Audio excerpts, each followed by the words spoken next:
ত্রিশাল থেকে আসার পথে রাত্র হয়ে গেল। হঠাৎ মনে হলো যে একটু ক্যামেরার ভিতরে সিনারিগুলো বন্দি করে নেই। তাই মনের আনন্দে একটু ক্যামেরাটা তুলে ধরলাম। রাস্তার মাঝে বিভিন্ন প্রকারের গাড়ি চলতেছে।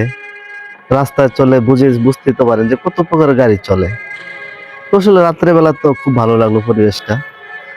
দেখা গেল লাল নীল কত কালারের রঙের বাতি ঝিলিমিলি করতেছে, মাঝে মাঝে চোখের মধ্যে ঝলক মারে লাইটের আলোগুলা।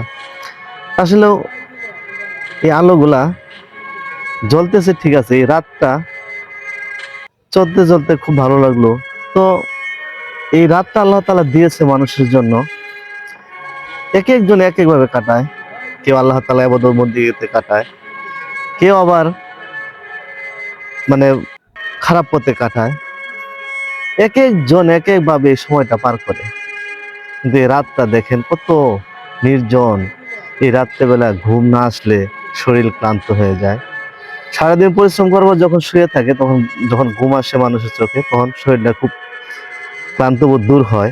আল্লাহ তাআলা এই রাতটা এত সুন্দর করে বানিয়েছে শুধু আমাদের জন্য এবং আল্লাহ তাআলা হুকুম মানার জন্য। তো এই রাত্রে অনেকেই তাহাজ্জুদ পড়ে, আবার অনেকেই চুরি করে, অনেকে ডাকাতি করে, এক একজন এক এক ভাবে লিপ্ত থাকে। তা বুঝতেই তো পারছেন বর্তমান জামানার মানুষ আমরা কত ভাবে চলি। তো এই রাতে যে দেখেন আলোগুলা, রাস্তায় গাড়ি চলে, আসলেও এই সময়টা একটু ব্যতিক্রম লাগলো আমার কাছে। বাড়ির দিকে আসার পথেই ভিডিওটা করছি। ভিডিওটা আমার কাছে এই সময়টাতে, আমি রাত্রেবেলা খুব চট্টগ্রামে যাতায়াত করতাম নাইট বাসে, আমার কাছে খুবই ভালো লাগতো। চাঁদনি রাত যখন থাকতো তখন গাড়িগুলো এত দ্রুত ছুটে চলতো, চারদিক এত মনোমুগ্ধকর লাগতো পরিবেশটা।